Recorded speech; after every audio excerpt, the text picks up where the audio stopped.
Esse podcast, sua segunda temporada, conta com o apoio da Lei Paulo Gustavo, através da Secretaria Municipal de Cultura da Prefeitura de São Bernardo do Campo.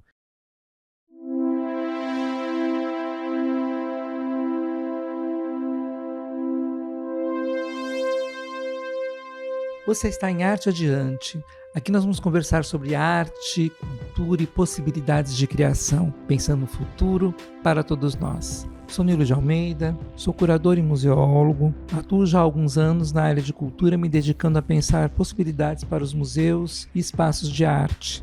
Sou um homem branco, com cabelos grisalhos que já foram castanhos, olhos castanhos e altura média de 1,70 m. Hoje a conversa é com Edson Pavone, homem branco, com cabelos enrolados e barba pretos. Usa camisa com listras cinzas e pretas. Nesse episódio, marcado pela emoção e sensibilidade, descobrimos que a tecnologia é, acima de tudo, uma ferramenta para a conexão e expressão humana. Seja muito bem-vindo, bem-vinda e bem-vindas. Bom, a gente está nessa troca aqui. Eu, como eu tinha dito antes, assim, num outro momento, eu comecei a olhar teu trabalho e comecei a mergulhar, que é uma coisa assim maravilhosa. E ele me tocou tanto do ponto de vista como espectador, como público, né? Como alguém que pensa a arte, pensa a curadoria, essas relações de arte com tecnologia, ou das relações pré-estabelecidas ou pré-determinadas do que seria, né? E é fascinante, assim, como você rompe, você vai simplesmente desconstruindo barreiras e vai criando uma outra percepção. Tem alguma coisa especial que ficou no seu coração? O trabalho do satélite, que é o... E tem um que depois você fala o nome da pessoa e uma luz acende com o nome. Memorial Inumeráveis. E esse trabalho ele está instalado em algum lugar? Não. Esse trabalho, Memorial Inumeráveis, foi com certeza o meu maior trabalho até hoje. Sim, é um memorial que conta as histórias das pessoas que faleceram, histórias de vida das pessoas que faleceram vítimas da Covid no Brasil. É um trabalho bem coletivo, assim, ele está na mistura entre arte e jornalismo. Quase 1.000 voluntários já participaram desse projeto.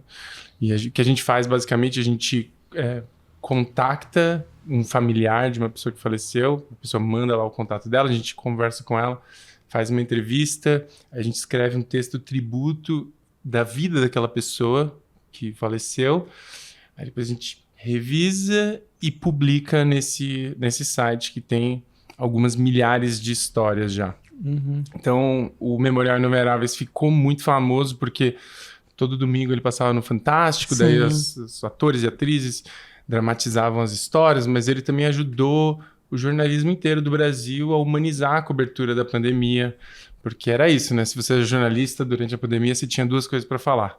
Ou era sobre o que a Organização Mundial de Saúde estava dando de recomendação, ou era os fatos duros, assim, do que aconteceu naquele dia, quantas pessoas morreram, quantas estavam hospitalizadas e tal. E o Inumeráveis se tornou uma alternativa dessa narrativa, assim, como que eu cubro o lado humano. Então a gente basicamente entregou personagens para todos os jornais do Brasil, todos os principais jornais do Brasil e grande parte dos jornais regionais grandes do Brasil. Eu entrei ao vivo na Globo News várias vezes, conversei com El País, conversei com muita gente da TV, conversei com muita gente no rádio, conversei com muita gente pro jornal, pra revista. Assim, aprendi, fiz meu media training.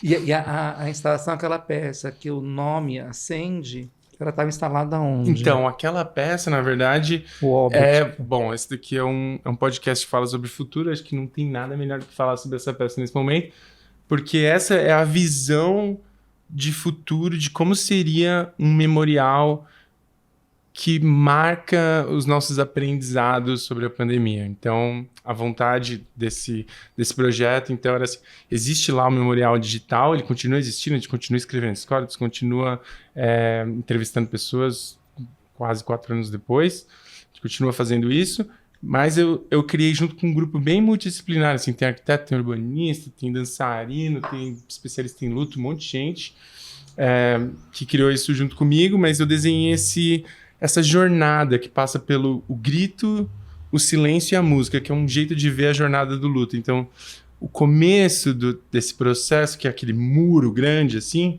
é o grito. Então, ele é com tudo, ele é a primeira parte, né? Se perdeu alguém, todo mundo já passou pelo grito, assim, é ensurdecedor, nada que te falam faz sentido, você fica perdido, você sente que não tem para onde você escapar, você tá realmente num rodamuinho de emoções. E daí, logo depois dessa fase, vem o silêncio. O silêncio você já consegue ouvir, você já consegue ver, mas o vazio é gigante, né? E daí no memorial tem isso. Então tem essa primeira parte que é um muro, e daí tem ali, vai estar escrito ali as coisas que a gente aprendeu sobre a pandemia. Aí logo em seguida tem essas duas rampas, e no meio delas cria então esse vazio, que é o silêncio. Daí quando você sobe essas duas rampas, o que você vê são o primeiro nome de todas as pessoas que faleceram vítimas da Covid no Brasil. E quando alguém lá no website, qualquer lugar do mundo, lê a história de uma Maria, lá no site do Inumeráveis, lê a história de uma Maria... Quando você abre, você clica o conteúdo. Exato, você entrou lá, inumeráveis.com.br, daí você vai lá, daí a história da sua avó, Maria Benedita, você entrou. Quando você começa a ler aquela história, lá no memorial físico, no memorial arquitetônico, o nome Maria vai se acender. Então, quando você estiver andando por essas duas rampas, você vai ver alguns nomes se acendendo. Aquilo é a memória acontecendo, porque aquela pessoa está sendo lembrada e a história dela está sendo lembrada naquele momento. E depois que acabam as rampas, daí tem uma descida, que é a descida da pandemia, e daí tem a música, que é o último estágio do luto, que é quando você consegue integralizar toda aquela saudade, dor, no final vira amor, e dentro de você. E daí esse é o projeto que a gente, do Inumeráveis, eu como artista, estou propondo para a cidade de São Paulo para ser construído. A gente tem apoio da Secretaria da Cultura, e eu escrevi um projeto de decreto que está transicionando lá no LESP. Sei lá por quanto tempo ainda vai transicionar. Não sei se um dia vão votar. Se você está ouvindo esse podcast, se você conhece alguém na LESP, manda uma mensagem para mim. Porque uma coisa que me tocou profundamente no trabalho é que essa ideia da luz que acende, eu lembro do memorial que tem em Washington para as pessoas que faleceram na guerra, que é um grande muro preto de granito com os nomes escritos, e eles vêm uma ilustração em que aparece a pessoa que todo mundo chega e encosta a mão, né? E você encostando a mão e cria um reflexo da pessoa do outro lado do painel, como se fosse um encontro. Então, quando a pessoa acessa, essa luz se acende, é esse encontro. Exato. Você rompe essa barreira. Uhum.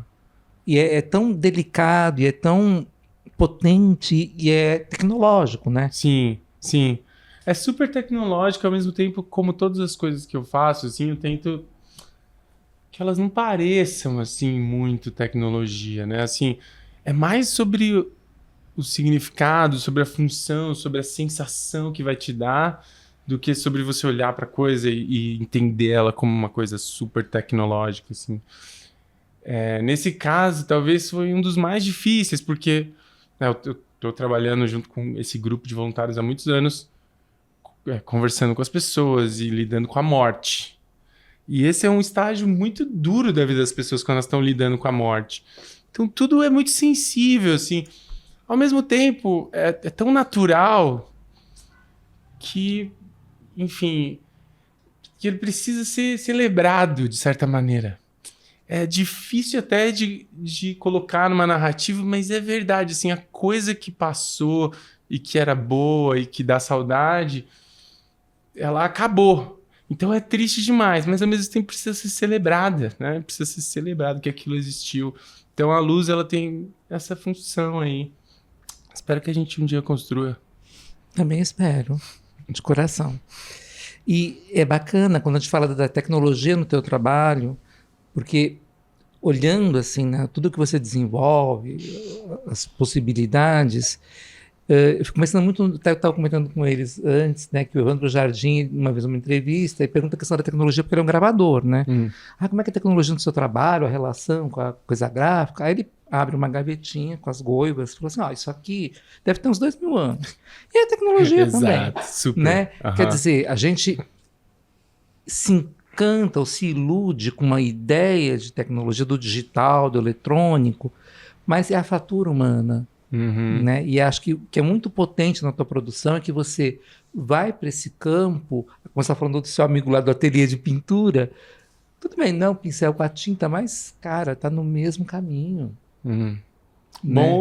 Bom ouvir, porque é uma busca e ao mesmo tempo uma angústia, assim, sabe?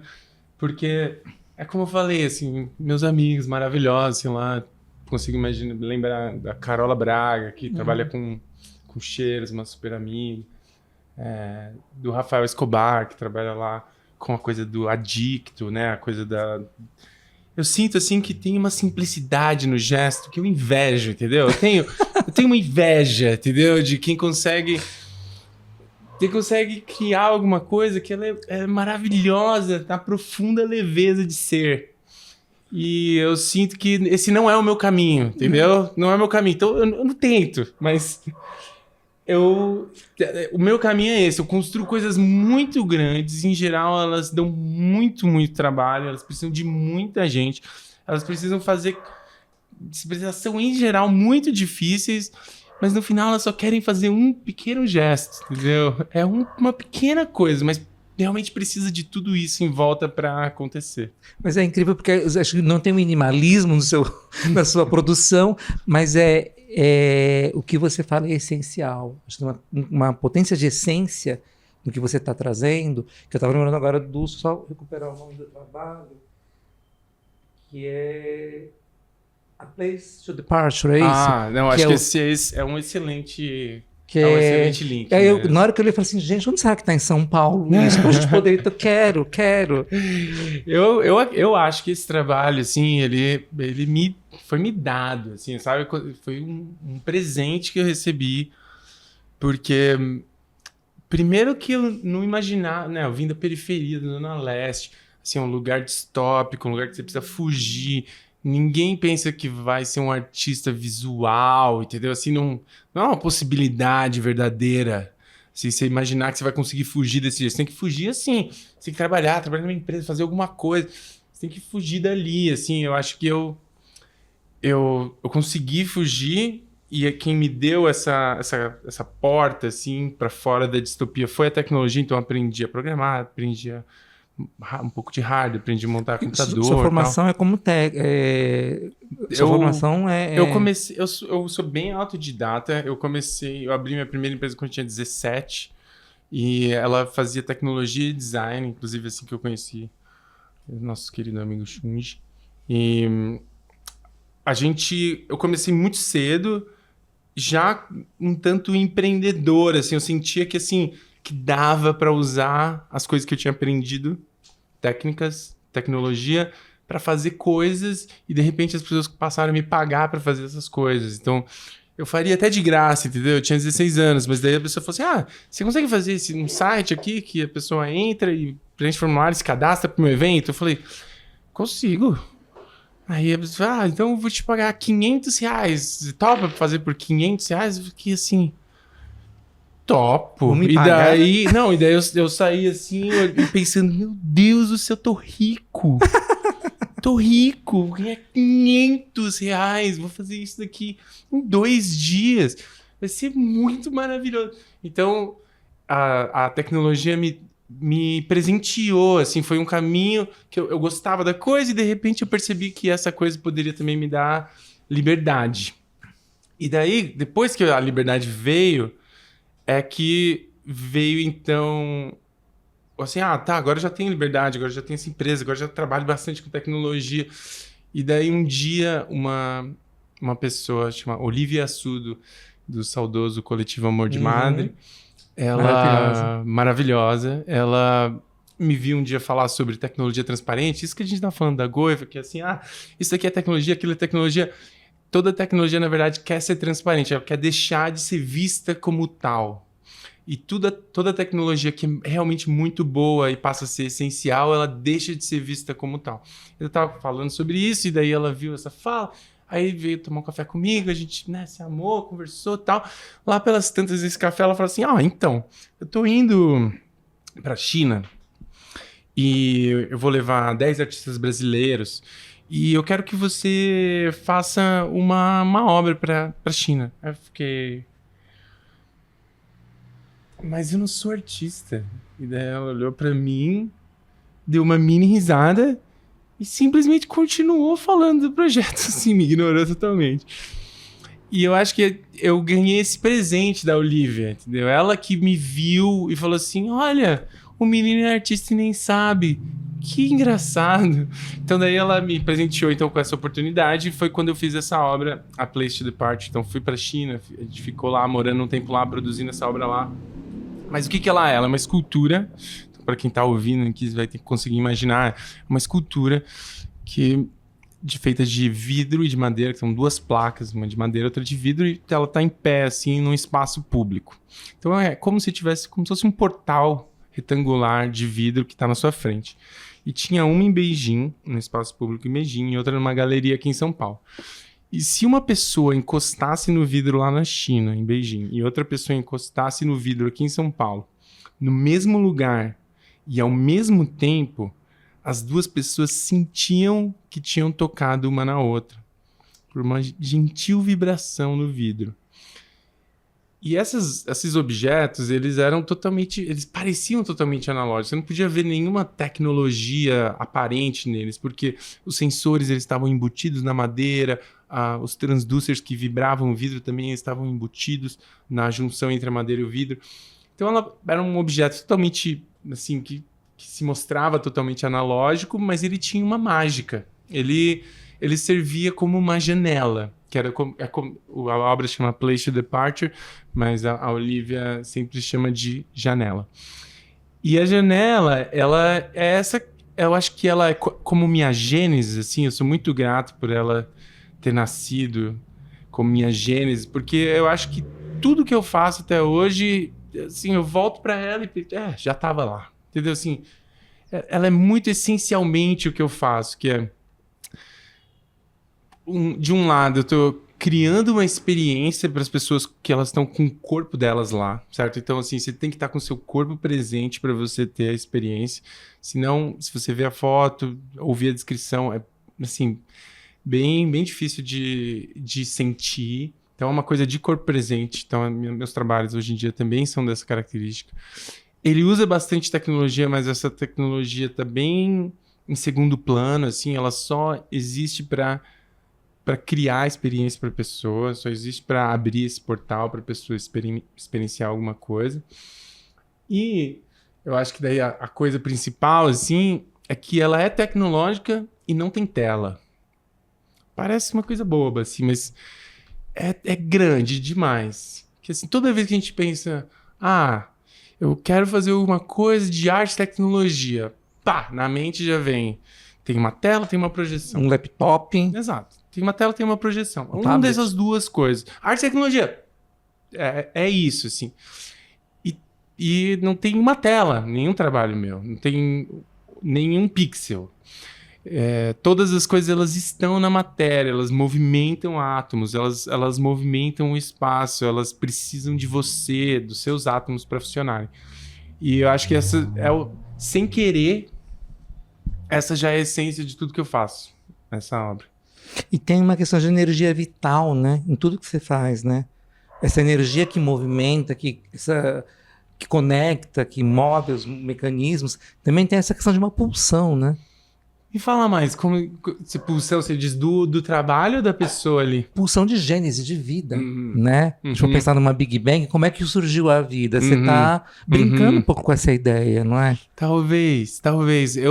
Tem um trabalho que eu gosto muito, que é o trabalho que sobre a face de novas águas, que são essas plantas que sobem e descem e tal. Que deslumbrado com aquilo. E elas são, então para você imaginar em casa, é assim, ó, tem umas plantas e elas estão numa escultura de madeira, elas têm um sistema de motores que sobem e descem essas plantas, e embaixo tem uma outra escultura que tem uma lâmina d'água.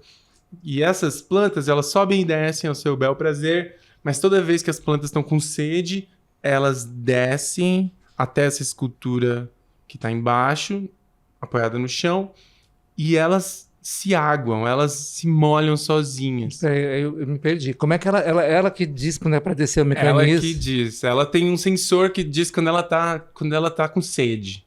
Então, ela mesma sabe quando ela tá com sede. É como se eu tivesse dado para ela a possibilidade de se movimentar. Então, ela se movimenta para cima e para baixo. E quando ela tá com sede, ela se movimenta para ela mesma pegar a água que tá ali embaixo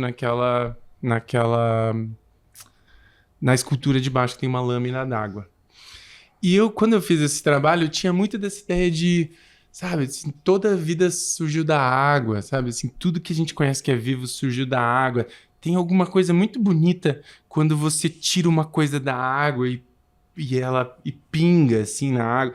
Tem alguma coisa muito linda ali. Eu fiz esse trabalho inteiro só por causa dessa imagem, assim. Tem alguma coisa muito especial que é muito, assim, quase transcendente de quando você tira uma coisa da água e ela sobe e daí você vê, assim, os pingos voltando para a água e acho que tem um mistério da vida ali que dá para ser fotografado quase. E essa obra é basicamente isso.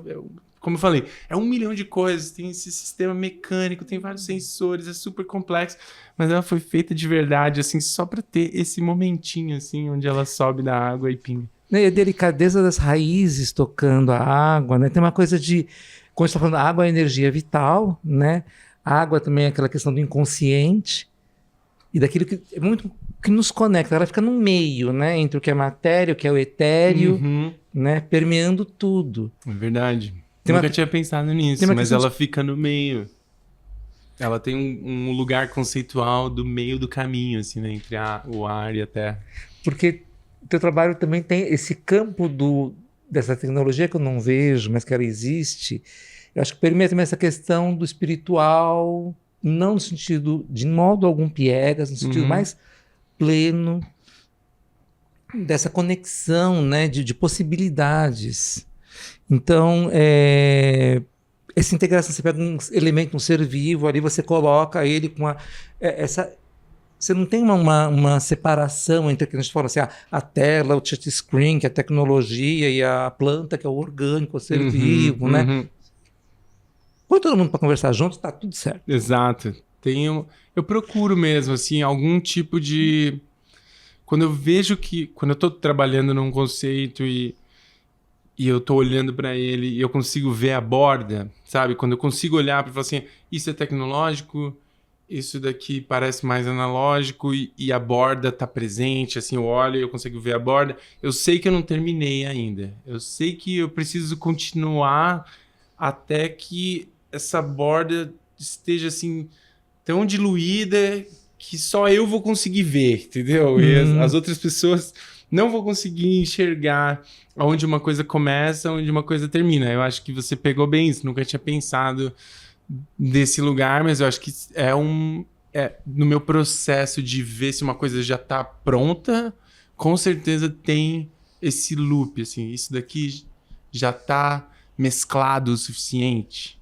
Uma coisa que é interessante, que muitos artistas, quando você pergunta, quando você sabe que você terminou, você fala, não, é um processo. As pessoas até não sabem, mas também é um campo meio nebuloso, né? Para você... assim... Não, eu sei quando eu terminei, claramente. Eu sei quando eu não terminei também, claramente. Então, assim, tem coisas bem específicas.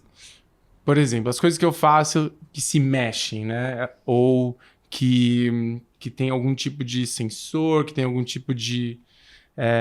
elas escutam ou elas sentem. Então, tem uma parte ali que é técnica, que ela tem que ser excelente porque quando a gente lembra a tecnologia, quando ela não funciona, certo? Sim, o negócio tá dando pau, a gente lembra que é uma tecnologia. Que merda é essa? E daí, então, as obras tecnológicas, do ponto de vista técnico, a barra delas é muito alta, porque elas não podem falhar nunca, entendeu? Elas não podem ser lentas, elas não... Porque qualquer coisa denuncia, sabe? Assim, qualquer tipo de problema percebido denuncia. Então, acho que tem uma parte aí técnica que, assim, precisa estar perfeito. E daí os engenheiros vão morrer aí de cabelo em pé, assim, dentro da perfeição possível na engenharia, assim, né? testou várias vezes, tem um tempo de resposta muito bom, vai durar 2 décadas pelo menos, sabe? Assim, esse tipo de coisa.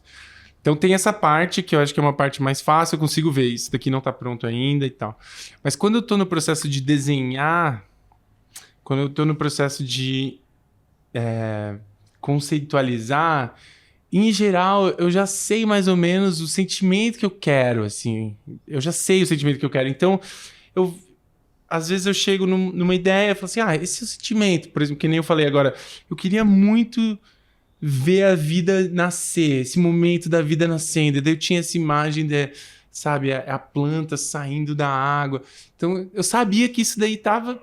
Eu já sabia que precisava ser isso. Agora, todas as ideias e iterações até chegar em alguma coisa que não vai parecer muito robótica, que não vai parecer muito tecnológica, ou que não vai parecer muito complicada. Então, quando eu olho, vou fazendo várias iterações. Em geral, são algumas centenas de desenhos. Quando eu termino, assim, quando eu vou chegando num lugar que eu já não consigo ver a borda, que é tecnológico, que não é. Quando eu sinto que eu já simplifiquei muito também, que é uma coisa que se faz bastante, quem é da engenharia faz bastante, quem é do design faz bastante.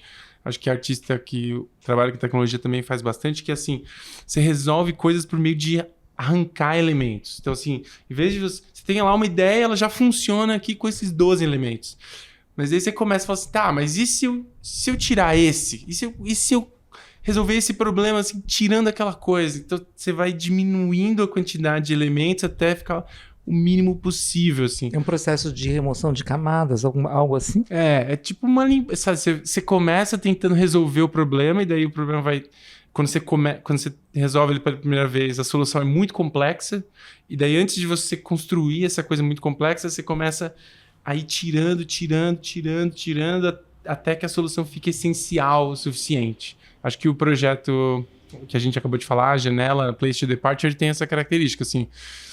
Eu fiz muitas iterações nele, então tinha uma versão que era um vidro, e daí tinha uns pés, umas pernas para ele ficar parado no chão, e daí eu falei assim, tá, mas isso daqui, entendeu? Dessas pernas aqui não faz nenhum sentido. Como que eu vou fazer? E daí até que chegou nessa forma, assim, que é a menor forma, mais mínima possível, que assim, você tem a parte escultural e você tem a parte, vamos dizer, funcional, que é o vidro, e uma sustenta a outra sem necessidade de nenhuma outra elemento, e você vai cortando, até que, agora, ok, tá essencial o suficiente. Daí é só trabalhar.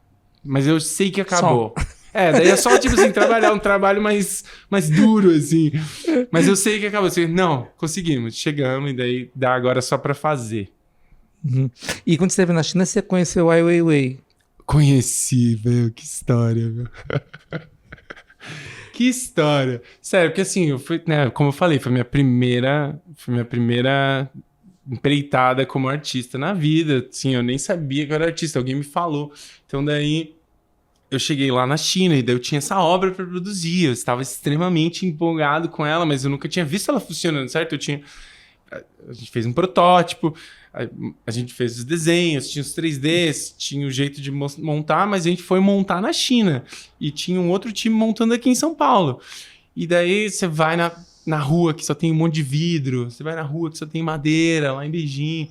Na época, quem foi comigo foi a Pagu Sena, que, assim, fez um trabalho excelente de montagem, de fabricação lá junto comigo, mas era isso, a gente ia na rua que tinha 300 lojas só de vidro.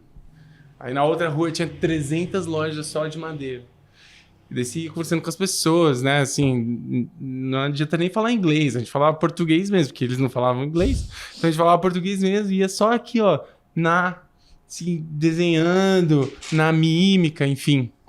E daí a minha experiência como artista lá foi muito especial. Eu me senti, sabe, eu conheci pessoas muito maravilhosas, eu jantei. Eu sou um cara da periferia. De repente eu fui convidado para um jantar, tinha lá o embaixador da Coreia do Sul, o prefeito de Beijing e o prefeito de Barcelona. E daí eu tava conversando com essa pessoa, nem sabia que ele é prefeito de Barcelona. A gente ficou conversando, de repente ele falou assim, futebol, não sei o quê, né? Ele falou, quando você for para Barcelona, a gente vai assistir um jogo do Barça junto, tal. Anos depois fui pra Barcelona, ele não tava em Barcelona, mas ele me mandou 2 ingressos, foi eu e a Pagu assistir lá o Barcelona da Grama. Então assim, pra mim explodiu muito minha cabeça estar na China e viver ali como artista. Eu assim, tava sendo muito privilegiado, tinha ganhado esse presente, mas além disso, eu tava com artistas muito talentosos e brasileiros, né, assim, uma galera que se envolve. Então, a Mauri tava lá, a Mauri Santos, a Ju tava lá, e daí uma galera começou a falar assim, sabia que a gente tá no bairro onde mora a Weiwei, Kaohsiung. A gente tava montando a nossa instalação lá. E ela falou, não, o Weiwei mora nesse bairro. Aí alguém falou assim, vou mandar um e-mail pra ele, pra gente tomar café lá com ele. Eu achei uma coisa... assim, totalmente, sei lá, entendeu? Eu não sabia de nada, eu só tava recebendo presentes do universo ali. E daí alguém passa um dia, 2, alguém fala assim, o Ai Weiwei respondeu. Falei, é? A gente vai lá. Vamos lá? Vamos lá. E daí tinha a galera do filme, eles estavam fazendo documentário. E daí foi uma galera, foi câmera, foi um monte de artista, né?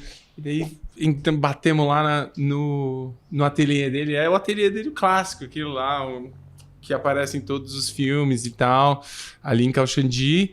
E daí ele abriu a porta, a gente entrou, era pra ser uma visita de, sei lá, 1 hora, não sei. A gente ficou lá umas 2h30 conversando, ele mostrou o estúdio e tal, e daí...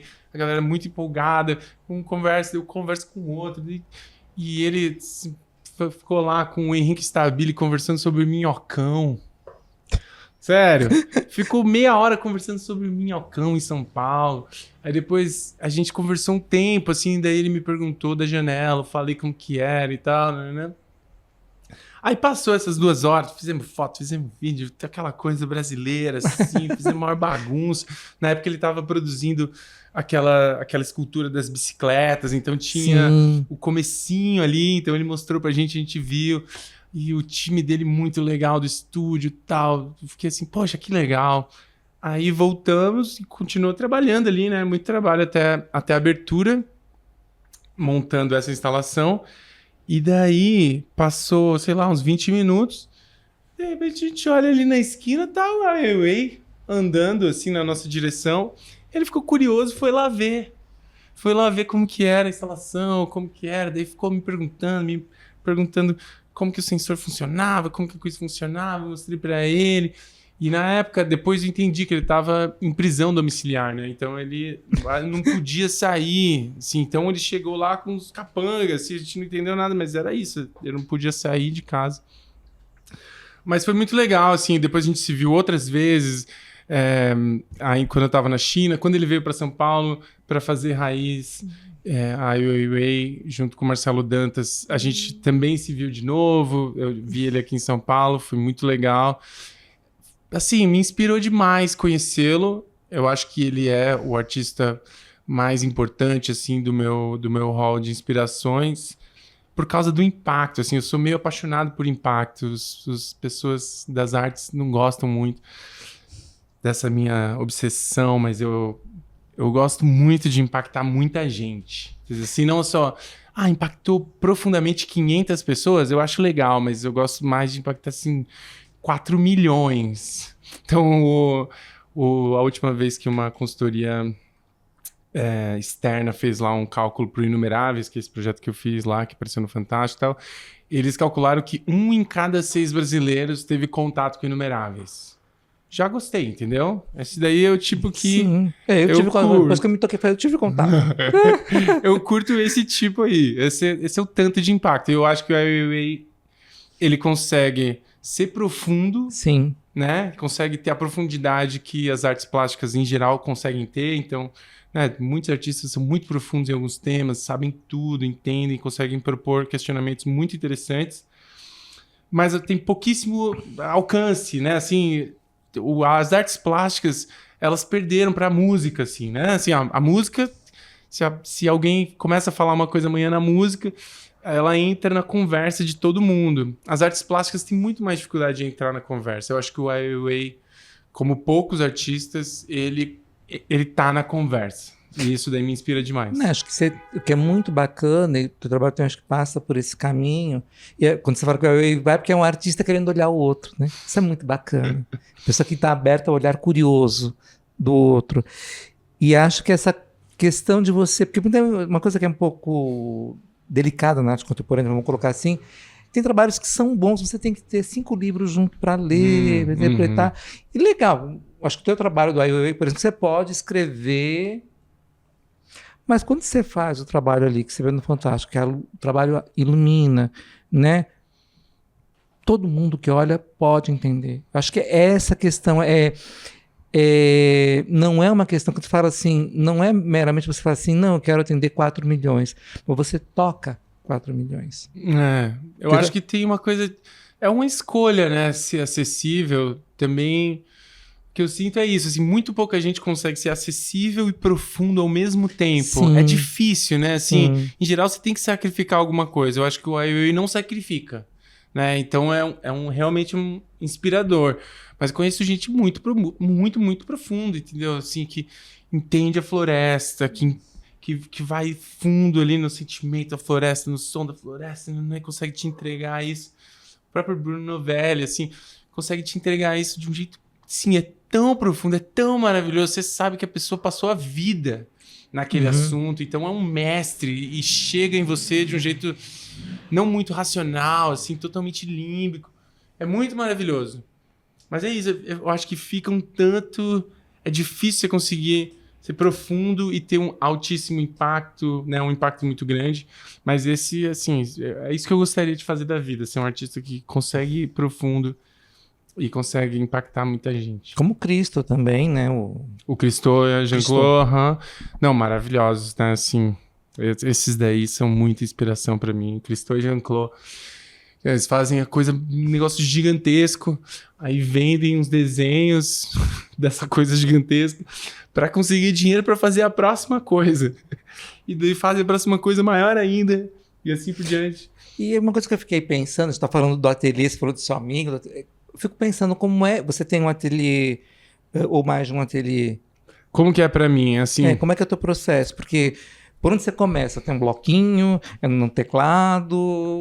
Por onde vai? Porque... Não, pra mim é assim, os trabalhos que eu faço têm dimensões muito variadas, né? Então, assim, sei lá, eu tenho um trabalho no Museu de Arte Contemporânea de Budapeste, são 24 metros de altura. Gigantesco. Não tem como eu ter um ateliê na cidade que for que tenha essa capacidade. Ou o último trabalho que eu fiz, que era um mural que tinha 160 esculturas de papel que se moviam em sincronia com os ventos de uma floresta preservada. Esse daí tem 10 metros de largura. Então, às vezes eu preciso de largura, às vezes eu preciso de altura, mas em geral eu preciso de espaço, assim. Então, eu alugo espaços de acordo com o projeto. E, infelizmente, eu tenho assim, muito mais trabalho entre projetos do que com projetos. Então, eu trabalho de qualquer lugar, entre projetos, de qualquer lugar mesmo, da minha casa, da praia, do mato. Eu vou muito pro Vale do Matutu, que um grande amigo meu mora lá, e fico lá numa cabana no mato. Eu fico em São Paulo, sou bem da noite também, então eu tô sempre assim... O meu dia a dia mesmo, 80% do meu tempo é na frente do computador ou na rua, conversando e tal. E daí os outros 20%, daí assim, aí fechou esse trabalho, vamos fazer, já tá desenhado, já tá, conseguiu a verba, conseguiu o espaço, sabe assim, alinhou todos os planetas, aí a gente vai, aluga um espaço, chama o time e começa a montar aquela coisa. Às vezes é uma coisa grande pra cima, às vezes é uma coisa grande para os lados. Incrível. Mas caderninho, nem pensar. Não, muito caderninho, eu desenho muito. Desenho centenas de vezes a mesma coisa. Literalmente, não é brincadeira, centenas, assim. Bem pequenininho, faço a primeira versão, aí depois coloco sempre uma pessoinha E a ideia é a pessoinha, e a outra ideia é a pessoinha. Já produzir em escala. E vou fazendo muitos até eu quase assim achar que tá esgotando as possibilidades, daí de repente eu continuo fazendo mais e mais e mais.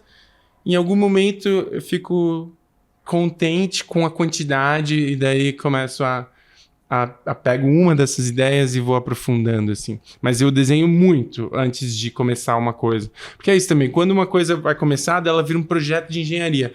Você tem que juntar um time, o time por um tempo, conseguir os materiais que eles chegam no tempo certo.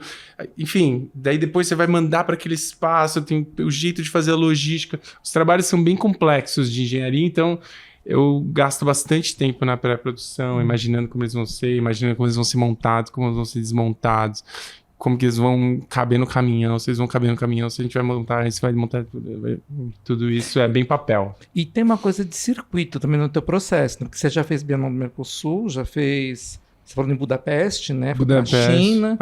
Quer dizer, como é que é esse trânsito pelo mundo? É bem maravilhoso, né? Transitar pelo mundo é bom demais. Mas eu transito muito menos que eu gostaria, assim, muito menos. Eu queria transitar bem mais. Eu acho que eu tenho espaço, assim, para produzir bem mais. Eu sinto que as coisas que eu faço atualmente, elas são muito difíceis de serem produzidas, difíceis de ser compradas, difíceis de ser transportadas, tudo muito difícil. E eu tenho começado a fazer coisas um pouco menores. Sim, eu acho que talvez... Menor pra assim. Você é? Não, menores mesmo. Coisa que você pode ter na sua casa, entendeu? Assim, 1,60 m, entendeu? Uma coisa assim. Que são essas esculturas cinéticas, também feitas de papel, de origami, tecelagem de origami, com mecânica e eletrônica, e elas estão sempre conectadas com algum lugar. Então, eu tenho essa escultura que está conectada com os ventos da floresta amazônica, então... Quando está ventando mais na Amazônia, ela se move mais, e quando está ventando mais devagar, ela se move menos. Estou fazendo agora uma escultura com o Felipe Corsiglione, que é um amigo artista muito maravilhoso, ceramista, que a gente está fazendo uma sobre o Rio Amazonas. Então, quando o rio está mais rápido, essa escultura se move mais rápido. São essas dezenas de argolas de cerâmica assim, que se movem.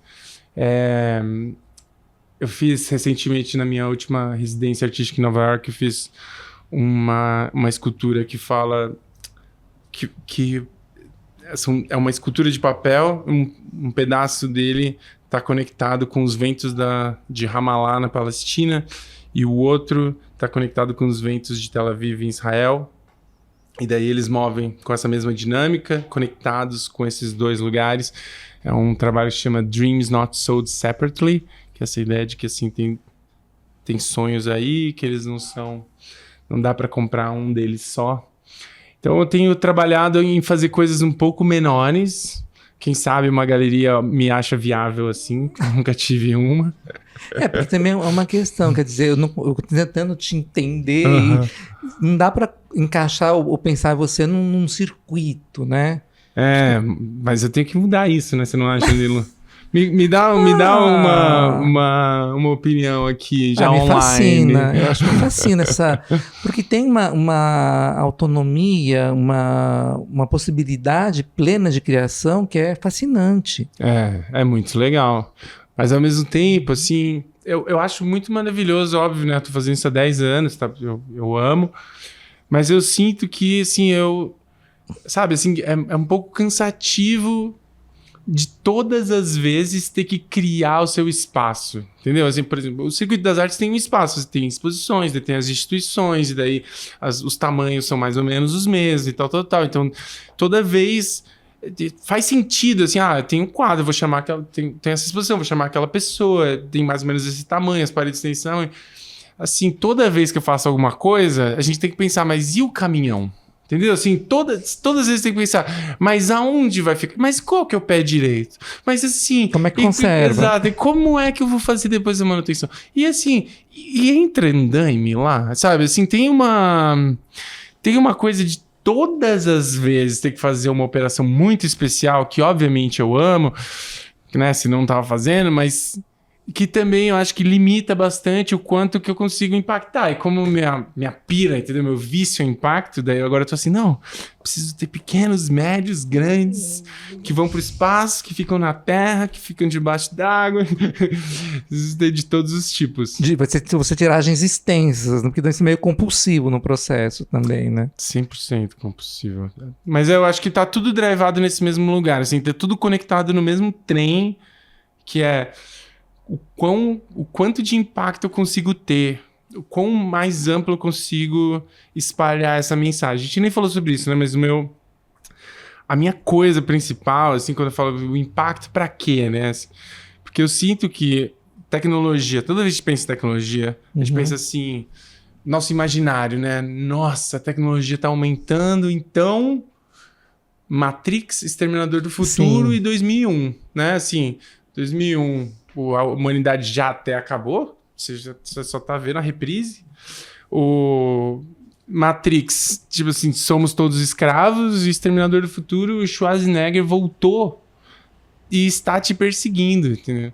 Assim, são todas coisas não só distópicas, são assim, são amedrontadoras, são tristes, é um futuro que a gente quer evitar, entendeu? A todo custo, mas ao mesmo tempo a gente é viciado nele. A gente é viciado em pensar desse jeito. Eu acho que o futuro tecnológico, ele é distópico em Hollywood, ele é distópico na ficção científica, ele é distópico. E o que eu proponho, assim, e que eu acho que, vou dizer aqui que seria talvez um pouco mais saudável, seria a gente criar imaginários não distópicos para a tecnologia. Nem tô falando de utópicos, entendeu? Tô falando só de não distópicos. Assim, a gente tem problemas grandes, assim, a gente tem problemas tipo aquecimento global. Pô, você acha que a gente vai resolver sem nenhuma tecnologia? Assim, vamos todos nós, sem camiseta, assim, bem hips, plantar árvores no Saara, assim, não vai. A gente vai usar satélites, a gente vai usar tratores, a gente vai usar GPS, a gente vai usar tecnologias. Essas coisas, elas são muito importantes, são significativas. Então, os meus trabalhos, eles sempre tentam criar algum tipo de imaginário humano e não distópico sobre a tecnologia, porque eu realmente acredito que a gente só consegue ir na direção que a gente consegue imaginar, certo? Que até peguei uma fala que você pergunta exatamente isso. Como desenhar imaginários de futuro, né? Uhum. Como desenhar imaginários de futuro? Bom, esse daí é meu trabalho, assim, se eu tiver errado é porque eu tô desperdiçando minha vida inteira. Mas o que eu acredito é que os imaginários, eles aparecem na cultura, certo? Diferente de... Tem várias coisas que a cultura entrega, várias coisas que a cultura não entrega. Mas os imaginários, eles aparecem na cultura. Então, por exemplo, a gente tem um imaginário do que é ser brasileiro, certo? E ele foi entregue para nós. Você nasce nesse pedaço do país, aí você pode ser preto, branco, indígena... Assim, não importa o como você é visto, assim... identitariamente, se é homem, mulher, se você é não binário, você nasceu nesse pedaço de território. Um pedaço da sua cultura está sendo entregue para você ali, ó. Uma cachoeira. Você pode até fugir se você quiser. Muita gente consegue fugir. Mas é uma cachoeira, né? Do que é ser brasileiro, do que é se comportar como um brasileiro, do que é... Sim, você vê isso no carnaval, daí você vê isso na televisão, daí você vê isso na música, daí você vê isso... na noite, você vê isso na escola. Enfim, eu acho que a cultura tem o papel de criar imaginários e ela cria isso naturalmente. Não tem vácuo de imaginário. Não existe. Esse espaço não fica vazio. Ele vai ser preenchido por alguma coisa. E por causa de como a tecnologia avançou e da própria natureza da tecnologia, que é uma natureza misteriosa, então assim, esse chip faz um cálculo. Mas o que é um chip? É esse pedaço aqui de coisa feito de silício, e daí lá dentro abre, fecha 0 e 1. Sim, magia, entendeu? Magia, bruxaria, mas funciona e continua funcionando, então a gente só deixa pra lá. É a filosofia da caixa preta. Eu acho que a tecnologia dá pra nós uma sensação de que a gente não tá no controle. E quando a gente não tá no controle, parece que o pior vai acontecer, né? E ambas coisas não são verdade, né? Assim, primeiro não é... A gente tá no controle. Ilusão de controle, né? Principalmente agora, assim, enquanto não existe uma AI generativa, a gente continua, assim, decidindo o que tecnologia faz, o que tecnologia não faz. Quem faz isso são programadores e os seus chefes, falando, isso daqui pode fazer, isso daqui não pode fazer, isso daqui é legal fazer, aquilo não é. Então a gente cria os algoritmos, a gente decide o que as máquinas fazem. Então a gente tem agência sobre isso. Então acho que esse é o primeiro ponto que tem no meu trabalho, assim, que é assim, a gente tem agência sobre o futuro. O futuro que a gente pode imaginar, a gente é agente dele ainda. Não sei se para sempre a gente vai ser. Talvez daqui 10 anos eu venha aqui para falar, mudou, entendeu? Agora tem aí inteligência artificial, a gente não é mais agente de como a tecnologia evolui. Não acho que é o caso. Não acho que é o caso. Acho que a gente ainda tem, e tem bastante, muito mais do que querem nos dizer. Assim, porque quem tem essa responsabilidade também não quer ter tanta responsabilidade assim, porém, ela existe. Nós somos responsáveis. E a segunda parte é, então se tiver mais tecnologia, a gente vai se dar mal. Assim, não sei nem o que dizer disso, entendeu? É claramente errado, entendeu? Assim, é obviamente ruim essa ideia. Nossa, tecnologia. Como a gente conseguiu fazer uma vacina em 1 ano, certo? Tá todo mundo morrendo, o mundo inteiro morrendo. A China parou as fábricas, gente. Pensa nisso, a China parou as fábricas. Sumiu a poluição do ar. Nunca você ia imaginar, nem numa ficção científica, que você ia ter, assim, não. E daí a China decidiu então que ia parar as fábricas. Assim, tava muito duro. Mas daí, porque a gente tem muita tecnologia, a gente conseguiu fazer em tempo recorde uma vacina que salvou milhões de vidas. Foi entregue em tempo recorde para o mundo inteiro. Assim, tecnologia pode nos salvar. Recuperação de carbono, capturar carbono, vai ser gigante ainda. Tem muita coisa na tecnologia que vai nos salvar. E que já nos salva, né? Assim, você fala assim, não, pra que o espaço serve? Pô, você não vira de esquerda, entendeu? Tipo, você entra no carro e alguém fala assim, vire à esquerda. E você vira, entendeu? Mas é o espaço que tá te dizendo, é porque tem satélite triangulando a sua posição e tal.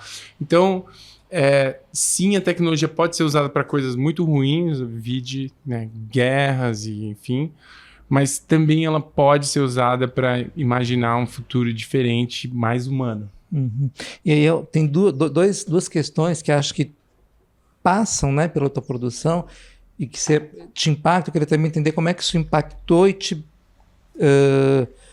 reverbera num olhar de futuro, que são a própria pandemia, né? E eu lembrei de um trabalho que você tem, que é uma máscara, um face shield feito de cerâmica, que eu trabalhei na eleição durante a pandemia, e eu usei um face shield, era um negócio muito estranho. E a questão da mudança climática, a crise do meio ambiente, enfim.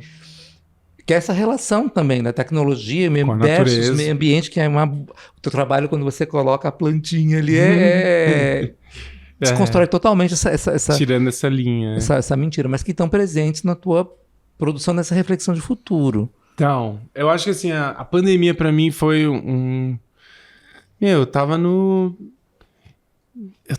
muito mal, né? Assim, muito mal. Minha vida como artista tava começando a desabrochar. Eu tinha esse projeto gigante em Lisboa, tava trabalhando com ele. Tem um braço robótico gigante que ia entregar uma muda de uma árvore para as pessoas quando elas chegavam no museu. A gente ia replantar um monte de árvore em Portugal, um projeto de mais de 1 ano de trabalho, de planejamento, e que foi cancelado. Primeiro foi adiado, depois foi adiado, depois foi adiado, depois foi cancelado. Então tudo que eu tinha, assim, foi cancelado. Então na primeira semana de pandemia, eu já vivi, assim, um luto da vida de artista. Você falou, nossa, sei lá o que vai acontecer agora. E lá pra segunda semana, já tava assim, não, tem que fazer alguma outra coisa, né? Então, vamos aí, vamos fazer outra coisa. E daí foi quando surgiu Inumeráveis, uma ligação com o Rogério Oliveira, que foi esse projeto que eu falei que conta as histórias de vida das pessoas que faleceram vítimas da Covid.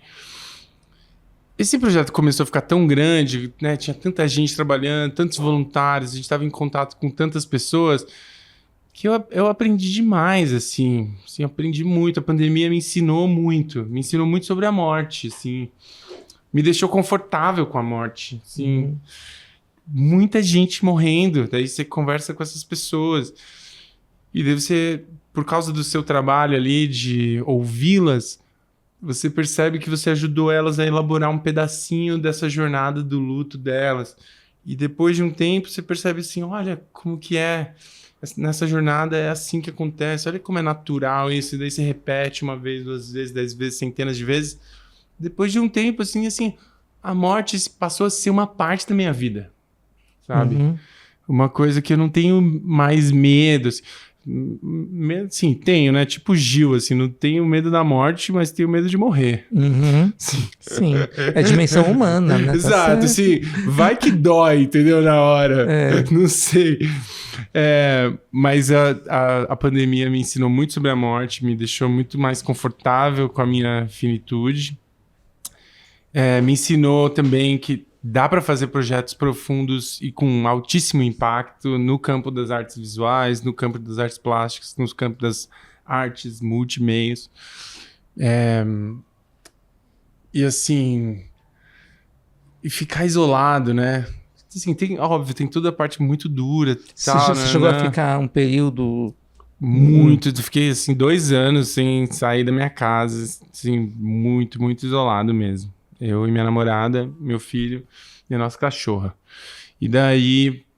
Então a gente ficou muito, muito isolado. Depois de um tempo, depois de uns meses, assim...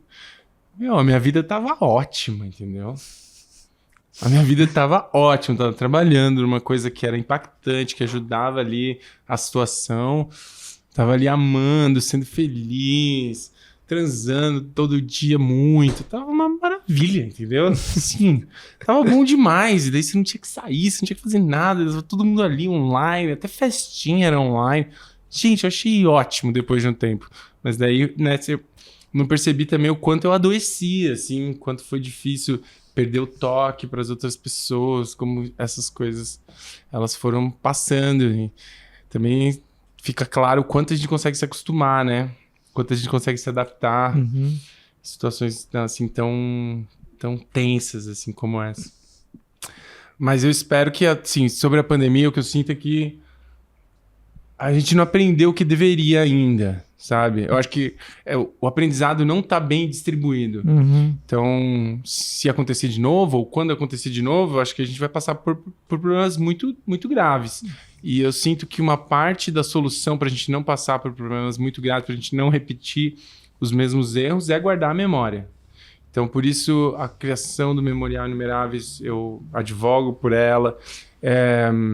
Eu acho que a gente precisa continuar fazendo. Eu participo e ajudo em diversos trabalhos acadêmicos. Eu acho que a academia está fazendo um excelente trabalho nesse aspecto. Mas eu acho que outros aspectos da cultura também precisam... Sim, precisam não. Vocês não precisam de nada, vocês podem fazer o que vocês quiserem, mas assim, seria tão legal se vocês de alguma maneira trouxessem esses aprendizados para, né? Tem a arquitetura, tem a literatura. Sim, eu não vi ainda os romances que vão durar um século e que falam do nosso tempo de pandemia. Talvez eles estejam aí, eu só não conheça. Mas eu acho que tem um tanto aí de cultura que ainda precisa ser feita, ser fomentada para a gente aprender de verdade e para a gente não esquecer o que a gente não pode esquecer. Porque acho que você opera também nesse campo da memória, também da museologia, a questão da... Como é que você trata? Tem a memória que você preserva a partir do objeto, mas a memória que as pessoas trazem. E que nem sempre não são, entre aspas, exatas, né? Você reconstrói sempre a memória, claro. Sua ideia de passado. E às vezes até entender se a gente fala assim, não terminou. Mas tem pessoas com quem você conversa que falam assim, não terminou ainda. Claro, né? Claro. Então, o que é esse estar agora nesse momento e o que é que a gente realmente traz de memória desse período? Por isso, quando eu trabalho que era máscara em cerâmica... é verdade, esqueci de comentar. Eu falei assim, gente...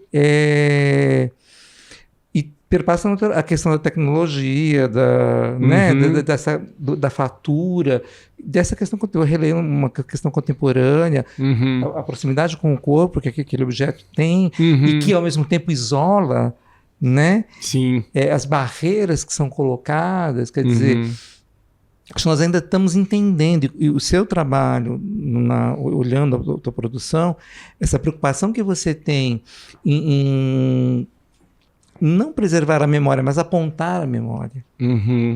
Acho muito importante. Porque é aquilo, como você falou, é importante a gente registrar. O que nós vamos fazer com isso que a gente registrou? Como é que nós vamos lidar com isso? Exato. Né? Esse nome que acende quando a pessoa lê. Para onde ele vai nos carregar? Para onde ele vai nos conduzir? Entende? Concordo com você que é uma possibilidade de transformação. Sempre acho que a arte transforma para o melhor. Que é a comunicação do humano, né? Por excelência é uma comunicação humana. Se você não tem... Eu fico pensando no trabalho que você comentou de Tel Aviv e da Palestina, né? Quer dizer, quanta tensão e humanidade presente ali.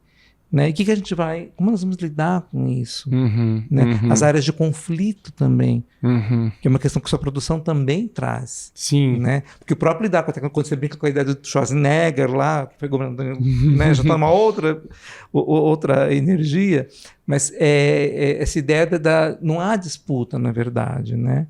É uma integração, mas as pessoas interpretam assim por interesses vários, né? Sim, eu tenho uma história boa sobre essa escultura, né? Eu amo essa escultura. Foi a primeira coisa que eu fiz assim de cerâmica, inclusive junto com o Felipe Corsiglione de novo. Porque durante a pandemia, as pessoas, meus amigos, assim, eu tenho amigos de vários grupos. Tem o grupo nerd, certo? O grupo nerd, da tecnologia e tal. Esse grupo aí é liderado por Rita Vu. Rita Vu, junto com os amigos nerds, do qual eu faço parte, mas não estava exatamente fazendo parte desse grupo, estavam fazendo face shield, fazendo essas máscaras em cortadoras laser, assim. Então a galera que era... os makers ali que costumavam fazer arte com esses equipamentos começaram a fazer face shield e entregar nos hospitais. Eles começaram a fazer isso e eu achei tão potente assim que, né, que a gente conseguiu ressignificar os nossos maquinários e tal. Aquilo ficou na minha cabeça assim. E daí quando eu estava fazendo Inumeráveis, durante todo o tempo de pandemia mesmo, o Inumeráveis ele foi criado bem de propósito para ser um lugar muito pacífico. Então, assim, é o lugar onde você é bolsonarista, você é contra a vacina, mas sua tia morreu, sua avó morreu de Covid. E daí você tá triste, você quer fazer uma homenagem para sua avó, porque sua avó era uma pessoa maravilhosa. E daí você vai chegar no Inumeráveis e você vai sentir, esse lugar é para mim também. Você não vai sentir que esse lugar não é para você.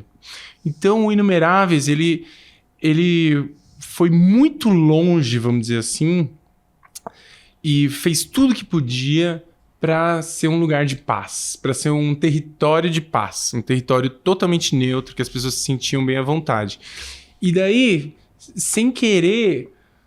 eu acabei, né, porque daí eu tava à frente desse projeto, e daí eu tava com minha cara ali direto, então daí eu também virei um pouco essa pessoa, entendeu? Assim, eu não fiquei com um monte de coisa muito mais pontuda, muito mais agressiva da minha produção, guardadinha durante esse período, que eu queria realmente respeitar, vamos dizer assim, o espírito do Inumeráveis.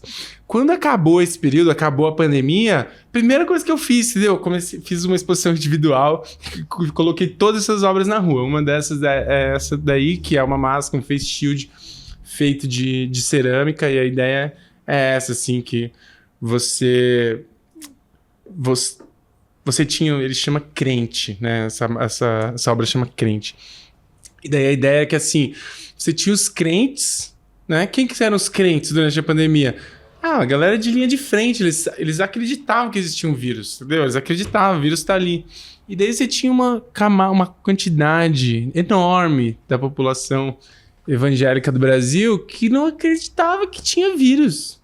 virou uma inversão, entendeu? E daí essa obra tem todo esse cinismo aí, e ela foi feita nessa característica. Aí tinha essa outra que chamava $1, que é da parte de uma série chamada Notícias Checadas, que são todas as notícias que você viu e que você fala, não, essa notícia tem que ser falsa. Essa notícia, por favor, seja falsa, mas não, ela era verdadeira, notícia checada. Uma delas era... Exército compra sei lá, tantos milhares de comprimidos de Viagra, no meio da pandemia. A gente falando de vacina, falando de dinheiro, falando de não sei o que, daí aparece essa notícia. Então tem uma seringa que, em vez de vacina, tem um monte de comprimido de Viagra. Daí tem uma outra seringa que tem uma nota de $1. Já sabe qual que é a notícia. Aí tem uma outra que, em vez de vacina, tem um monte de comprimido de... Como é o nome do remédio lá da EMA? Qual que era o nome do remédio? Ivermectina, exato. Então, enfim, faz parte das notícias checadas. Então, toda essa produção, ela ficou meio assim, eu fiquei assim, acumulando ela, entendeu? Porque estava ali respeitando o espaço do Inumeráveis de ser um espaço de paz, que até hoje é, assim, mas hoje em dia tá mais tranquilo, assim, eu posso me desvencilhar um pouco sem criar para ele uma imagem política inadequada para as pessoas que querem lá prestar uma homenagem para alguém que faleceu. Porque também teu trabalho tem esse aspecto de ser um campo de aprendizado, né? Acho que a pessoa, ela pode, quando ela se permite, quando ela experiencia a tua obra, também ela pode ter a possibilidade de olhar, de refletir, né? É uma provocação no sentido de um estímulo, na verdade, né? Uhum. Você sente que você, Nilo, tem alguma que te estimulou assim, que você gostaria de compartilhar comigo? Com certeza, desculpa os nomes, mas a do satélite. Legal. Posso falar um pouco dele para você saber? Porque também tem bastante história assim por trás. Porque quando eu vi, E essa coisa de você... Porque também é uma coisa, às vezes até aparece em temas de filme da pessoa que já faleceu e você recebe mensagem ou fica arquivado, né? No 11 de setembro teve isso, né? De pessoas que receberam mensagens, depois foram ver o celular das pessoas que tinham, quando estavam morrendo, mandando mensagem. Então é essa coisa totalmente... E eu estava vendo como é que funcionava, aí eu falei assim, não, mas aí vem a mensagem que a gente conversou antes, né? De repente a pessoa... mandou lá há meses ou anos atrás para você no projeto, e quando ele for para o ar, a pessoa vai receber. É um ciclo que pode durar alguns meses ou até alguns anos para se completar. Porque a gente, quando a gente falou do Thanatos, né, da morte, é a mesma coisa que eu estou num processo muito de pensar em si, Eros e Thanatos, né, que é os estímulos que se opõem de morte e de vida. E é extremamente vivo isso. Porque ao chegar, é a luz que acende, é a mensagem que chega, é o tocar o outro. Inclusive também tem um trabalho que você faz tocando o rosto das pessoas. Eu amo esse trabalho. Eu falei que eu só faço coisa complicada, né? Mas esse daí é um... que eu juro, ele nasceu assim. Eu falei assim, gente, eu preciso fazer alguma coisa fácil, pelo amor de Deus. Porque senão, como que eu vou fazer? Eu preciso fazer alguma coisa criativa que seja mais... rápida, assim, que seja mais instantânea. E daí eu tive essa namorada muito maravilhosa, Luciana Del Rio, uma artista muito maravilhosa mesmo, fotógrafa, que tem um trabalho lindo com trípticos e tal. E daí, no tempo que a gente ficou junto, eu conheci, assim, vi ela trabalhando, vi outros fotógrafos ali trabalhando, fiquei assim, nossa, a fotografia pode ser tão interessante, pode ser legal, pode ser um jeito. E daí... Depois que a gente terminou, olha a coisa de... Sabe, do processo do luto, assim. Depois que a gente terminou, daí teve o grito, teve o silêncio, a música foi um pouco integralizar, assim, e trazer a fotografia também pro meu trabalho. E daí eu comecei a fazer essas imagens, que eu tentava fazer uma foto do exato momento que eu toquei uma pessoa pela primeira vez. Então começou numa parada LGBT aqui de São Paulo. Eu fui com a minha câmera e daí ia pedindo para as pessoas assim, posso fazer uma imagem sua? E daí a pessoa tava ali, pode. Daí quando eu encostava assim no rosto dela e fazia foto, eu comecei a pescar, assim, esses sentimentos. Às vezes as pessoas fecham o olho, às vezes as pessoas vêm pro lado, às vezes ficam com vergonha, às vezes ficam emocionadas. Foi tão, assim, rápido, instantâneo, óbvio, que daí eu comecei a fazer. Eu já tô fazendo há vários anos já essa série, que eu amo demais.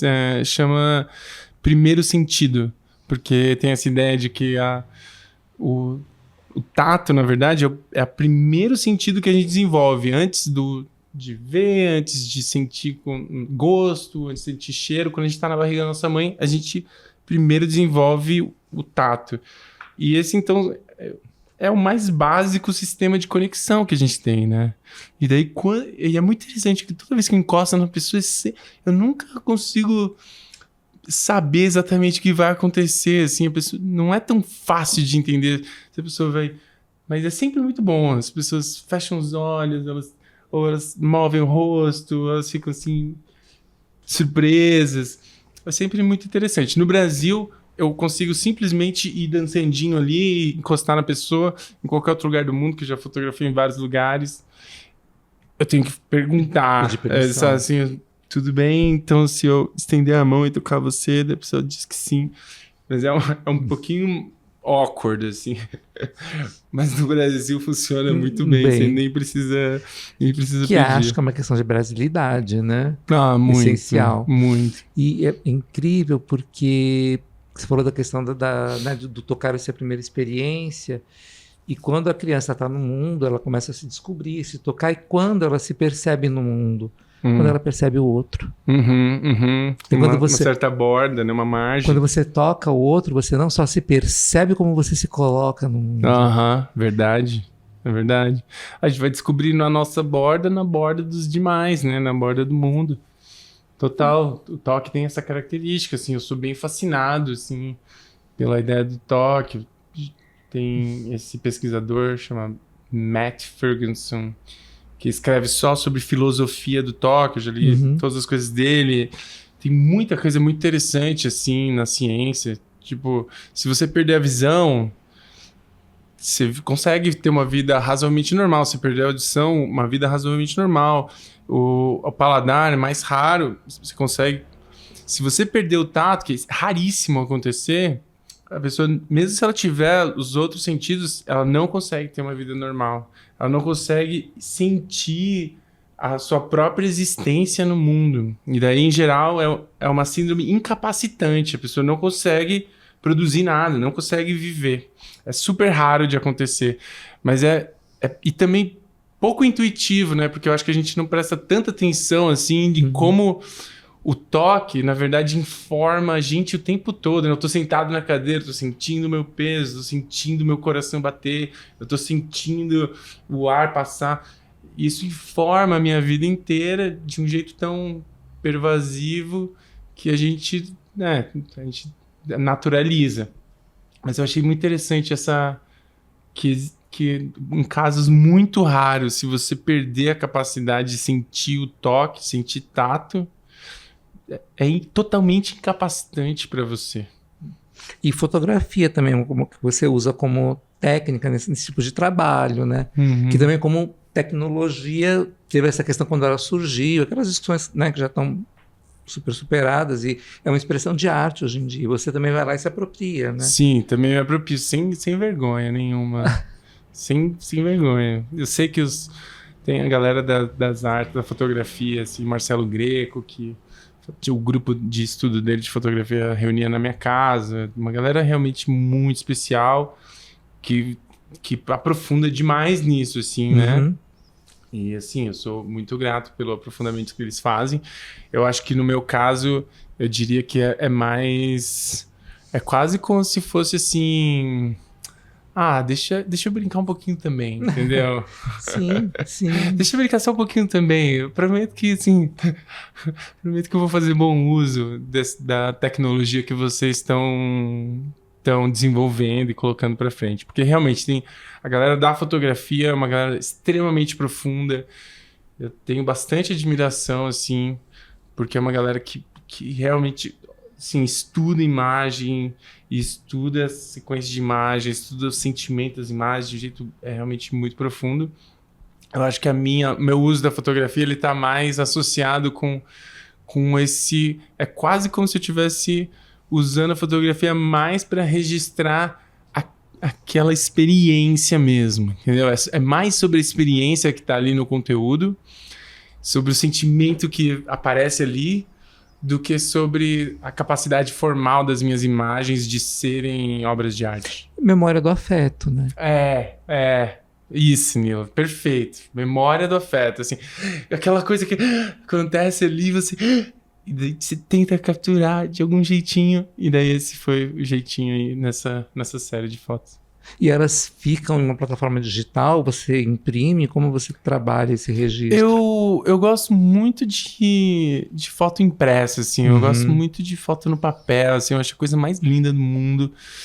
Aquele papel fotográfico de algodão, aquela tinta mineral, entendeu? Você passa a mãozinha, assim, dá um... Eu gosto demais. Então eu imprimo as imagens. E... tem, sim, e daí eu tenho uma série, assim, que eu já exibi algumas vezes e já vendi várias à venda, DM pra mim, se quiserem comprar. Meu trabalho mais acessível, gente, que cabe na sua casa, não vai se mexer, não precisa ir na tomada. É pra conservar tranquilamente. Exato, não precisa conectar no Wi-Fi. Porque todos os outros precisam, tá? É aquela brincadeira que fazem do livro com iPad, né? Que é uma tecnologia que você... autômata, né? Exato. Esse daí é o que eu tenho para oferecer para o mundo desconectado. Que também é um movimento desse tempo agora, né? De pensar fazer o caminho contrário, né? De slow food, você desconectar. Com certeza. Eu acho que tem um movimento gigantesco, mas... eu vejo ele de um jeito... é assim, é quase como se fosse assim, ó. Você pensa, eu sou um ser humano e daí eu uso esse celular. Aí agora eu vou deixar de usar esse celular. Eu acho que não é bem por aí que vai acontecer. O que vai acontecer é assim, eu sou um ser humano e daí eu me tornei um ciborgue. Todos nós a gente já se tornou um ciborgue. Por exemplo, o Nilo pensa assim, eu vou mandar uma mensagem pro Edson. Você não pensa assim, eu vou me deslocar até o Edson. Você só estende sua mão e daí um pedaço de você, que de vez em quando você consegue entender que não é você mesmo, que é o seu celular. E daí você mandou a mensagem e voltou. Sabe, dá pra ver muito isso quando você fala assim, eu já assisti esse vídeo. Foi na TV, foi no meu celular, foi quando eu tava passando... Não importa mais. Numa das suas extensões, você já consumiu aquele conteúdo. Então, eu acho que assim, quando a gente fala, esse ser humano aí que usa o celular, agora não usa o celular, não é bem por aí. Eu acho que é mais assim, esse ser humano se tornou um ciborgue. Se tornou. Meu filho tem 12 anos, é ciborgue, entendeu? Assim, ele pensa assim, vou conversar com meus amigos. Ele entra num jogo e daí ele fica jogando enquanto conversa sobre a lição da escola. Já tá tudo interligado, né? Na cabeça dele, se conectar com as pessoas e jogar, e tudo já faz parte da mesma coisa. O teclado, o mouse, o celular, já é tudo extensão do corpo. Eu acho que quando você pensa assim, eu vou desconectar, é mais um pouco como se fosse assim, eu vou desligar esses subsistemas. Mas eu não acho que existe um jeito, pelo menos não óbvio, e pelo menos não rápido, de você cortar o subsistema de você, sabe? Então, você vai pro mato, não sei o quê, legal, você fica bastante tempo, fica uma década, até que acho que daí funciona. Mas quando você vai pro mato uma semana, fica um tempo... Quando você volta, tá tudo ali, entendeu? A ligação natural, que eu vou dizer aqui que ela é quase espiritual, no sentido de que ela é tão natural entre você e a velocidade da luz e o silício e a tela. Ela tá tão conectada que já faz parte da sua natureza pensar desse jeito. Pensar que você pode mandar uma mensagem na velocidade da luz e que isso não é nada demais. Eu acho que isso vai ser mais difícil de retroceder. Não sei se a gente também quer esse retrocesso. Talvez entender como isso sendo essa extensão do corpo, como é que de fato ela se torna algo que eu me aproprio de modo pleno. Super. E que não vai fazer o caminho contrário, não vai ser a revolução das máquinas, do futuro. Perfeito, é isso. Assim, qual que é o imaginário não distópico do ser humano ciborgue? Né? Porque o ser humano ciborgue não é daqui 10 anos, o ser humano ciborgue é hoje. É você mesmo aí, ó, com o seu celular, com fone de ouvido, e daí também tá andando de carro, e também... Sim... Gente, você é um ciborgue, tá tudo bem, entendeu? Assim, a máquina já faz parte de você. Você consegue me ouvir e andar de carro, entendeu? O negócio tem toneladas. Você atravessa cidades com a coisa, enquanto você ouve uma coisa na velocidade da luz chegando pela internet. Então, assim, eu acho que tem uma realidade. O humano já é ciborgue. Agora, quais são os imaginários positivos não distópicos para isso? Acho que tem vários. Tem vários. O que eu mais gosto, atual, sabe qual que é? Telemedicina. Pô, é o que eu mais gosto. Esse daí é o meu favorito. Pô, você quer ir no médico, ir no hospital, tal, e daí você precisa ir no médico. Daí, óbvio que tem coisas que não dá, mas assim, um monte de coisa dá. Um monte de coisa dá pra você, assim, você só marca ali com a pessoa, aí ela entra no videozinho, vocês trocam uma ideia, você fala os sintomas, assim, o que ela fala assim, você tem isso daqui. Estou te mandando aí, ó, a receita que você tem que fazer e tal. Nossa, bom demais. Bom demais. Então, tem imaginários não distópicos para o uso da tecnologia e a gente tem que continuar desenvolvendo eles, assim. E é legal essa sua fala, porque o nome do podcast é Arte Adiante. Temos uma pergunta na primeira temporada, que era assim, o que você vê adiante? E você, para mim, é uma essência de presente, futuro e futuro presenciado, enfim. Você já está lá, né? Para mim tá bem assim, ó, adiante 100 anos, brincadeira, né? Assim, só de brincadeira. Adiante que vale a pena e que eu falo assim, olha, essa pessoa que é boa, essa ela consegue falar adiante 5 anos. Sim, imaginar daqui 5 anos é muito difícil, porque as coisas mudam muito, mas ao mesmo tempo não mudam tanto, entendeu? Em algum lugar muda muito, mas em algum lugar não muda tanto, a gente continua se relacionando mais ou menos das mesmas formas, mas não exatamente, né? Assim, a gente tá mais tolerante? Tá, mas também tá mais intolerante. Como que isso daqui vai avançar nos próximos 5, nos próximos 10? O que a próxima geração vai fazer? Eu acho que das coisas que eu tenho mais convicção são que a gente vai ficar mais ciborgue. Então, no sentido de que a gente vai ficar mais acostumado a ter mais instrumentos digitais que são extensões da nossa vida, do nosso corpo, do nosso pensamento. Mas eu também acho que a gente, assim, com tudo que está acontecendo agora, a ideia do mindfulness, todo mundo agora está falando de meditar, tá todo mundo também preocupado com a sua mente. Eu acho que a gente também vai chegar em lugares um pouco mais equilibrados, que não tem a ver com, assim, ficar viciado em scrollar o Instagram. Eu vejo um futuro mais positivo nesse lugar. Não acho que a gente está assim, nossa, no futuro todo mundo vai ser mais viciado ainda do que agora, de ficar scrollando por entretenimento a vida inteira. Eu acho que a gente vai chegar num lugar melhor nos próximos 5. E aí eu acho que, nem sempre a gente falou ao longo do caminho aqui, mas o trabalho que a ideia do satélite, eu acho que ele opera um pouco nesse campo, né? Porque ele vem de um processo, ele caminha, e a ideia é que ele fique. Sim. Né?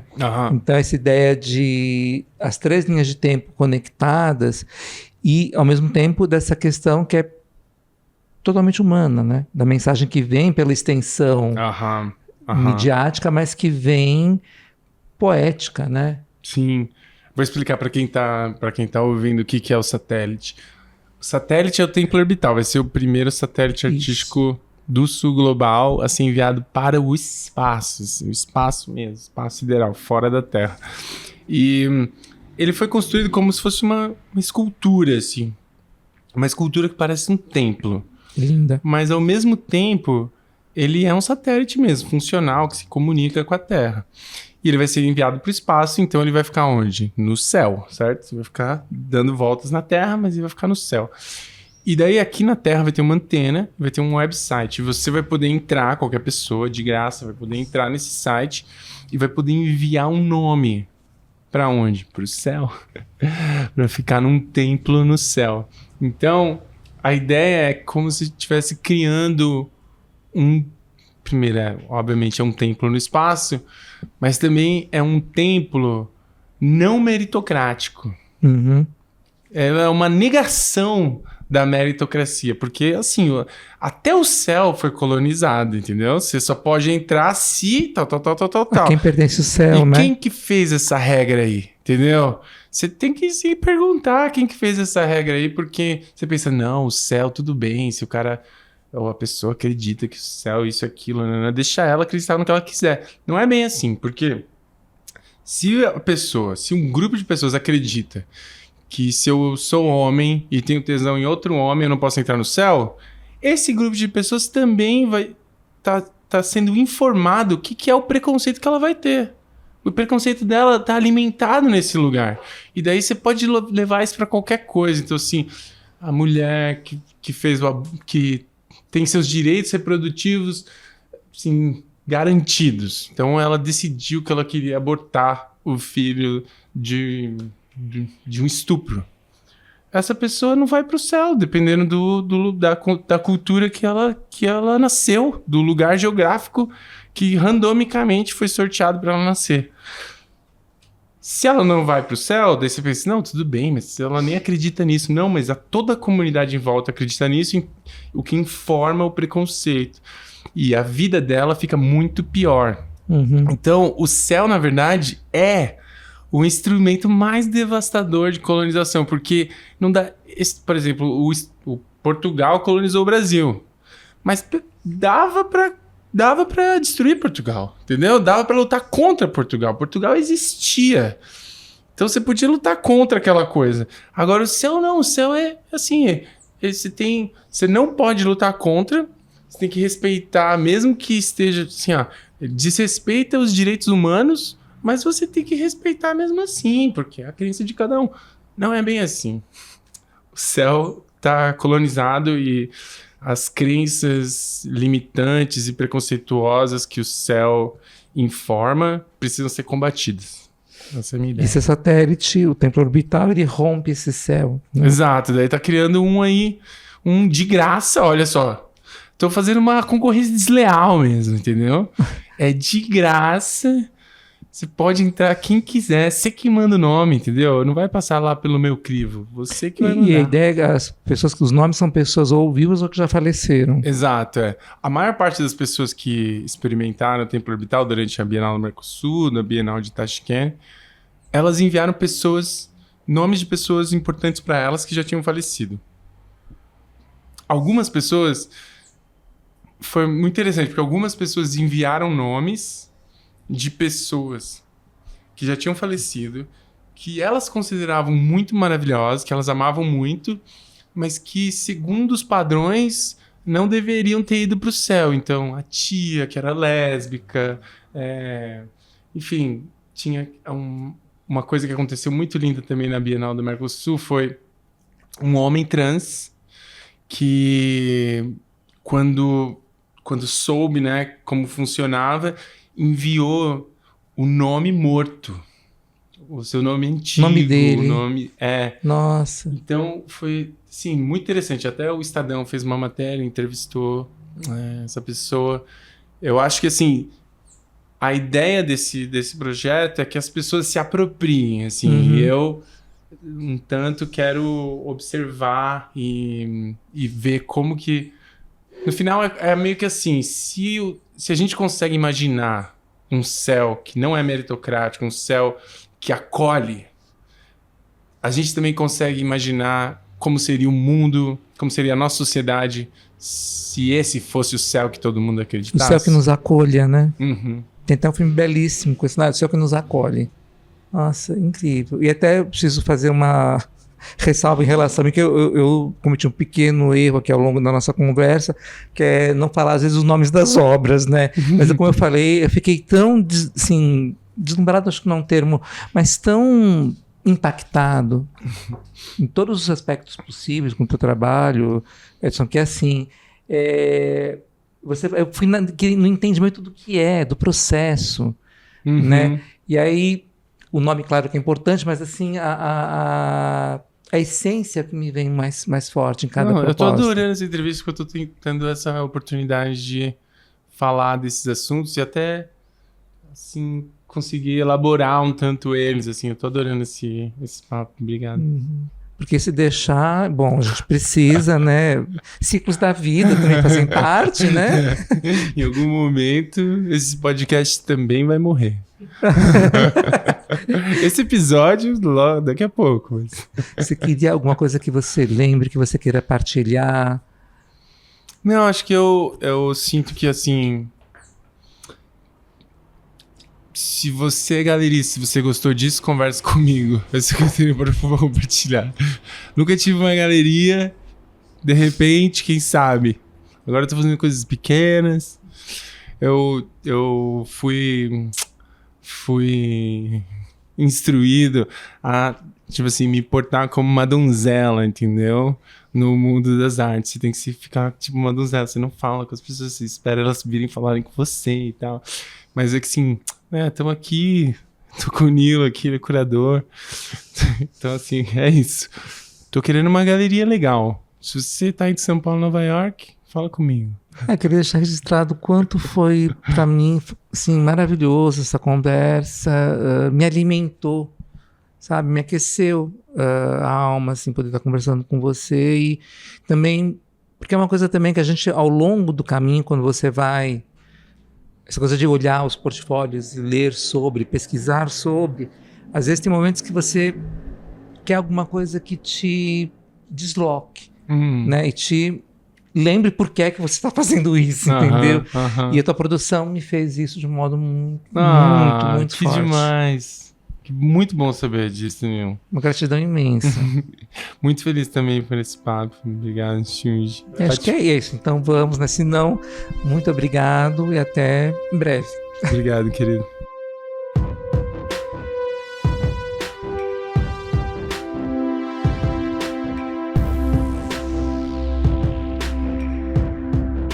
Você ouviu mais um episódio do Arte Adiante, um podcast da Cheio Vazio. Ele foi apresentado pelo Nilo de Almeida, dirigido por Shunji Okazaki e produzido pela Paradoxa Cultural. Essa segunda temporada foi financiada pela Lei Paulo Gustavo, em apoio à Secretaria de Cultura de São Bernardo do Campo. Ouça nossos outros episódios e indique para alguém que possa se interessar pela arte contemporânea.